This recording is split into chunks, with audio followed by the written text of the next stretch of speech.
Hello, good morning mga Bibi Loves. Ayun, for today's video ay maglilinis tayo ng kwarto ng pamangkin ng aking amo. So ayan, nandito ako ngayon sa kanyang kwarto, sa pamangkin ng aking amo. So kailangan nating linisin guys kasi alam nyo naman pagkabata, ayan sobrang kalat. So likas na po talaga yan sa mga bata. Kahit naman tayo nung kabataan natin, ganyan din po tayo, wala tayong pakialam. Basta tayo ay makapaglaro. So, para malinis.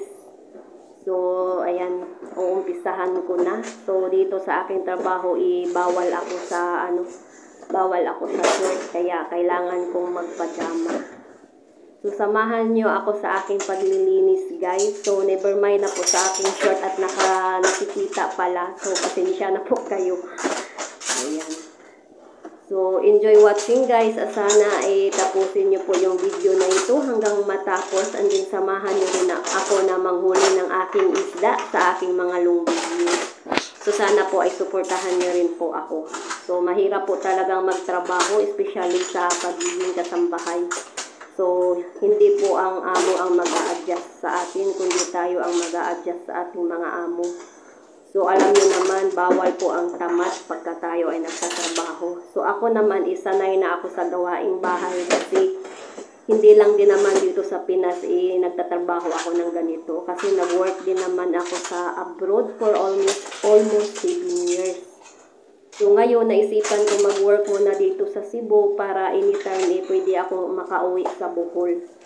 So, para malapit lang pagka yung mga emergency. Kasi ang kaibahan lang po naman pagka tayo ay nasa abroad, yearly po bago tayo makauwi sa Pinas.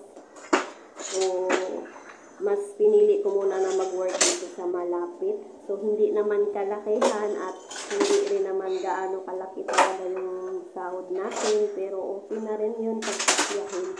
So, ang mahalaga may trabaho tayo and then diskarte na lang siguro sa buhay natin. Kasi sobrang hirap ng buhay ngayon dito sa Pinas. Sobrang mahal na mga bilihin. Kahit naman ako nauuna na yung advance sa aking sahod. Kaya pagdating ng sahuran, wala na rin talagang matitira.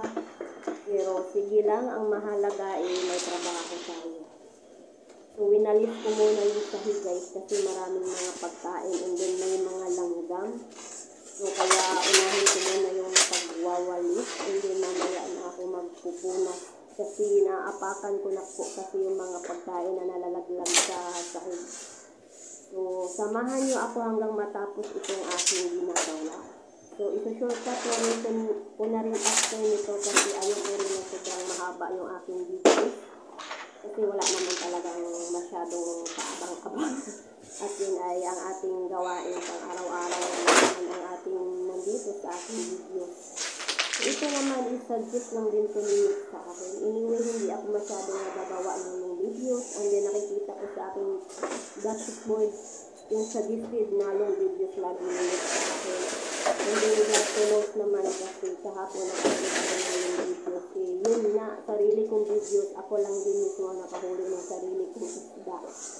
So, hindi lang po tayo mag-focus sa reels. Minsan gumawa din po tayo ng mga long videos. Dahil nakakatulong din po talaga ito sa atin. Malaki din po ang earnings natin dito sa mga long videos. So, ayan na.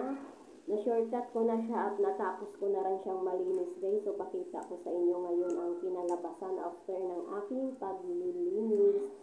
So, sana nag-enjoy po kayo and then sana supportahan niyo pa ako sa mga susunod kong videos.